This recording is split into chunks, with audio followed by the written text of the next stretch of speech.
Mechanisms of evolution. What is evolution? Evolution is the development of life on Earth. This is a process that began billions of years ago and is still continuing to this day. Evolution tells us how it was possible for the enormous diversity of life to develop. It shows us how primitive protozoa could become the millions of different species that we see today. Evolution, then, is the answer to the question that we have all asked on seeing a dachshund and a Great Dane together.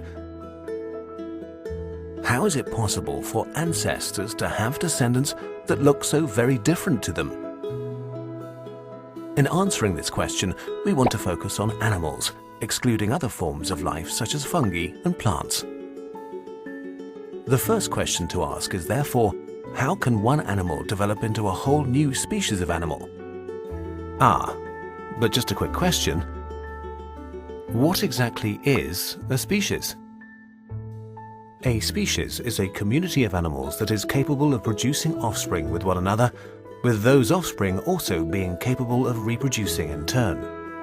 To understand this answer better, we need to take a closer look at the following points. The uniqueness of living creatures, guaranteed through the excess production of offspring and heredity. And, as a second key point, selection.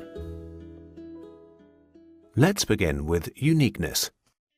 Every creature that exists is unique, and this is essential for evolution. The members of a species may strongly resemble each other in appearance, however, they all have slightly different traits and characteristics. They may be a bit bigger, fatter, stronger, or bolder than their fellow animals. So what is the reason for these differences? Let's take a closer look at a creature. Every creature is made up of cells. These cells have a nucleus. The nucleus contains the chromosomes, and the chromosomes hold the DNA. DNA consists of different genes, and it's these genes that are life's information carriers.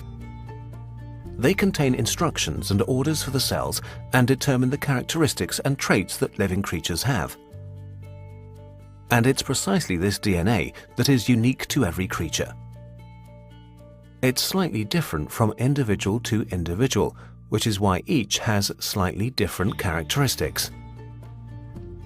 But how is the enormous range of DNA created? One key factor is the excess production of offspring. In nature, we can observe that creatures generally produce far more offspring than is necessary for the survival of their species, with many offspring dying an early death as a result. Often there are even more offspring than the environment in which they live is able to support. This is one factor in increasing diversity within a species. The more offspring that are produced, the more little differences occur. And this is what nature wants, as many little differences as possible. The second major cause of the uniqueness of individuals occurs in heredity itself. By the way, heredity means the passing on of DNA to offspring. Two very interesting factors come into play in this process: recombination and mutation. Recombination is the random mixing of the DNA of two creatures. When two creatures fall in love and mate, they recombine their genes twice. The first time they do this separately, when they generate the gametes, that is, sperm and egg cells. The gametes take half of the genes and shuffle them. The second recombination occurs when a male inseminates a female. The parents each provide 50% of their DNA, in other words, 50% of their unique traits and characteristics. These are then recombined or mixed, and the result is new offspring. These offspring have a random mix of the DNA and therefore the traits and characteristics of their parents. This increases the diversity and differences within a species even further. But mutations are also important for evolution. Mutations are random changes in DNA. These can also be described as copying errors within the DNA, triggered by toxins or other chemical substances or by radiation. A mutation exists when a part of the DNA is altered. These changes are often negative and may result in illnesses such as cancer. However, they may also have neutral or positive effects, such as the blue eye color in humans, which is one such random mutation. In all cases, a mutation has to affect a gamete, that is, a sperm or egg cell, because only the DNA in the gametes is passed on to the offspring. This is also the reason why we protect our sexual organs during X-rays, whilst other parts of the body are not at risk. In summary then, in the heredity process, creatures pass on their characteristics to their offspring in the form of DNA. Recombination and mutation change the DNA so that each child looks different to its siblings and receives a random mix of the characteristics of its parents. There's a key word here: random. All of these processes are based on chance. Random recombination and mutations result in individuals with random mixes of traits and characteristics, which in turn mix these randomly and pass them on. But how can so much be down to chance when all living creatures are so perfectly adapted to their environment? For example, the stick insect, the hummingbird, and the frogfish. The answer is provided by the second key point, selection. Each individual is subjected to a process of natural selection. As we have learned, each individual is somewhat different to its fellows, and there is extensive variation within a species. Environmental influences have an effect on living creatures. These so-called selection factors include predators, parasites, animals of the same species, toxins, changes in habitat, or the climate. Selection is a process that each individual is subjected to. Every creature has a unique mix of traits and characteristics. This mix helps them to survive in their environment, or not, as the case may be. Anyone with an unsuitable mix will be selected from the environment. Those with the right mix survive and can pass on their enhanced traits and characteristics. This is why diversity is so important. This is why creatures make so much effort to produce offspring that are as different as possible. They increase the likelihood that at least one of their offspring passes nature's selection process. They maximize their chances of survival. A good example of this can be seen in a group of finches living on a remote island.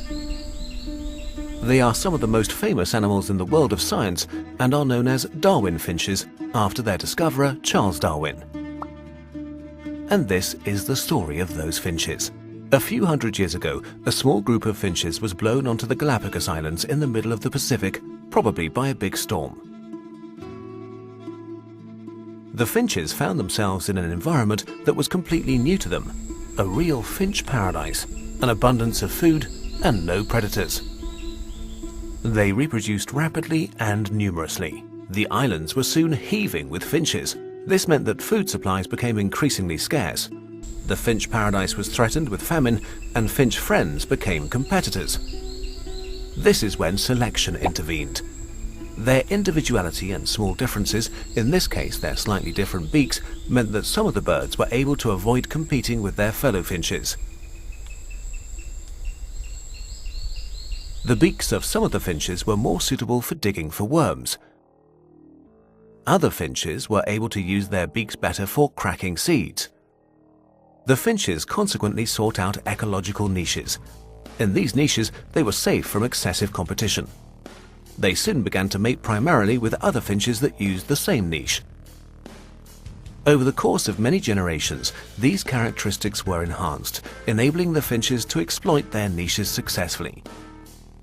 The differences between the worm diggers and the seed crackers became so large that they were no longer able to mate with one another. Different species emerged as a result.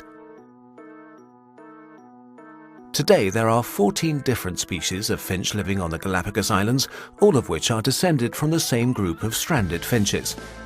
This is how new species are created by evolution, through the interaction of unique individuals, the excess production of offspring, recombination and mutation in heredity, and finally, through selection.